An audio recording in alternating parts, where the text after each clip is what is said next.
ইতিহাস গড়ে ফেলল দুর্বার রাজশাহী। প্রথম বিদেশি ক্রিকেটার ছাড়াই বিপিএল ম্যাচ খেলতে নেমেছে বিতর্কিত ফ্র্যাঞ্চাইজিটি। আর এর পেছনে কারণ পারিশ্রমিক না দিতে পারা। দেশীয়দের চেক দিয়ে বর্জনের সিদ্ধান্ত বদল করাতে পারলেও বিদেশিরা অনড়।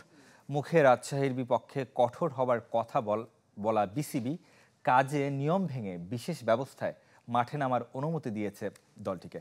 এমন দিনে সকালে আবার টিম হোটেলেও বদল করতে বাধ্য হয় দলটি।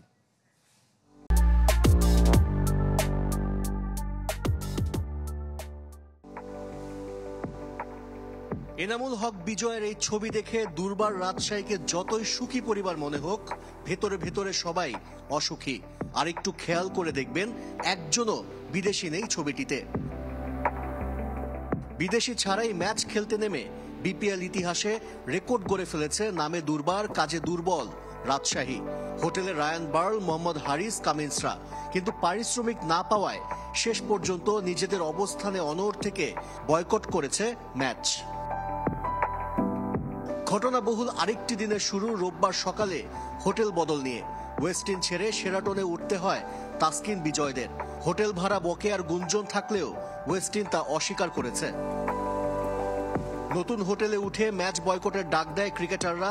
২৬ জানুয়ারির মধ্যে ৫০% পারিশ্রমিক পরিশোধের আশ্বাস চট্টগ্রামে দিয়েছিলেন রাজশাহীর মালিক। যদিও সোহাগ গাজী আর মৃত্যুঞ্জয় পাননি ১ টাকাও। দুপুর গড়িয়ে বিকাল ৪টার পর চেক তুলে দেয়া হয় ক্রিকেটারদের হাতে।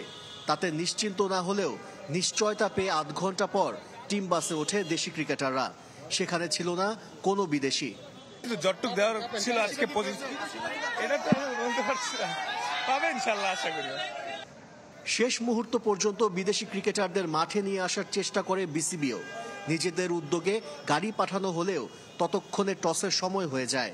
তাই বাইলজ অনুযায়ী একাদশে অন্তত ২ জন বিদেশির নিয়ম ভাঙে রাজশাহী। বিশেষ পরিস্থিতির অজুহাতে অনুমতিও দেয় বিপিএল টেকনিক্যাল কমিটি। রাজশাহীর কর্মকাণ্ডে বিব্রত বিসিবি এতদিনে এসে কঠোর হবার হুঁশিয়ারি।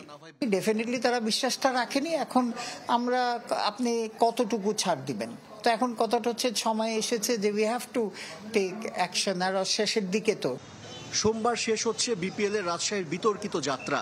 তবে বাকি পাওনার জের কতদিন টানতে হবে ক্রিকেটারদের, সে প্রশ্ন যেমন আছে দলটিকে ঘিরে ওঠা নতুন ফিক্সিং বিতর্কের গুঞ্জন। আশিক রুদ্র, চ্যানেল 24, ঢাকা।